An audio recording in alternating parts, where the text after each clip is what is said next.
2020 that we really need to focus on to ensure that we have a successful 2020 is to really analyze our lives. Analyze what is your daily routine.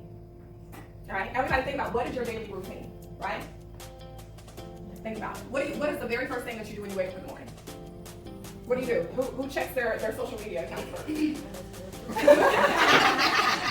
Right? So you have to really begin to think about your life and think about what your habits are and what your activities are, because what you do, the small things done repeatedly, is going to yield to big results. Whether that's small, the good, should I say, or bad. Okay? The small things that are done repeatedly are going to yield big results, whether that is good or whether that is bad. So you have to think about what is your schedule, what is your life like, and you have to identify those things that are helping you to get closer to your goals and identify those things that are holding you back from your goals. And if you find that you are creating habits in your life, like maybe you're binge watching a specific show, right? You're always in front of the TV for hours, but you can never find time to work on your goals. That would be something that maybe you could cut out, right? What are some of your goals and your visions for 2020? Hey, how you doing? Sophie's phone is connected. Somebody is calling her. But what are some of your goals for 2020? Have you guys thought about that? Okay, y'all mind sharing? Anybody just want to throw something out? Awesome. Books, how many? Okay. At least 3. All right. 2 to 3. All right. So, yes. I'm gonna start a group home September. Awesome.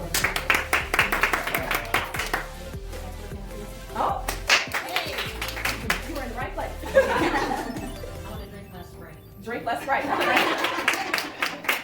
Right? And so in order to achieve those things, we have to look at our lives and say, okay, what am I doing to work towards that?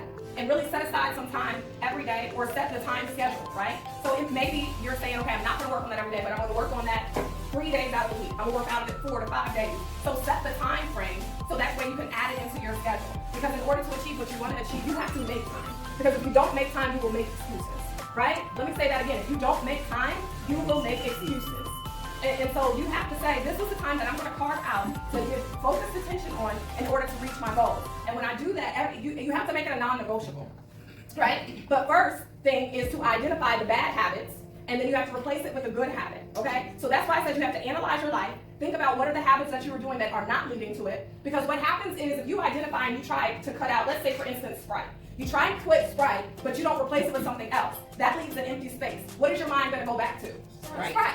Right. So when you identify those bad habits in your life, then you can't just be like, okay, well, I identify the bad habits and I'm not going to do that. No, you have to replace it. So that's why you have to come and say, okay, in my TLC business, every day I'm going to give focused attention for at least 1 hour, right? If you do that, now you are helping to replace the bad habit, maybe watching an hour of a show of, I don't know, Love and Hip Hop, right? I was about to say that. Listen, this was for you, right? So instead of watching Love and Hip Hop for an hour and being all intense and girl, let me and tweeting about it and Facebooking about it and all those things, right? What if you put that type of intention into your goals, right? How much further along would you be? So identify what your habits are. What do you need to continue? What do you need to stop? That's number 1, okay? Number 2 is once you've identified the bad habits, then you need to say, okay, these are the habits that I'm going to replace it with, and you need to replace it with a good habit. Because we've already said that if you don't replace it with a good habit, then you will go back to the same level of thinking in which you were. So you have to constantly expand your mind, all right, in order to make sure that you don't fall back into the same cycles, because that happens to us all the time, right? How many times have we said, okay, well, I'm going to stop this?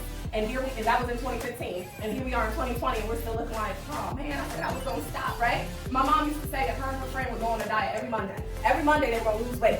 Why every Monday? Because during that week, they did not stop what they were still eating their sweets, their pastas, their cakes, everything that was causing them to gain, right? So that's why they had to start over every Monday. And we know that when we do the same thing over and over again, expecting different results, what is that called? Insanity. And we wonder why so many of us are so frustrated in life, right? We're wondering why we're not progressing, and we're like, okay, I'm going to change this, I'm going to do this, and then your actions are completely the opposite of what you say you're going to do, and then you get the same result, and you're like, what the heck happened?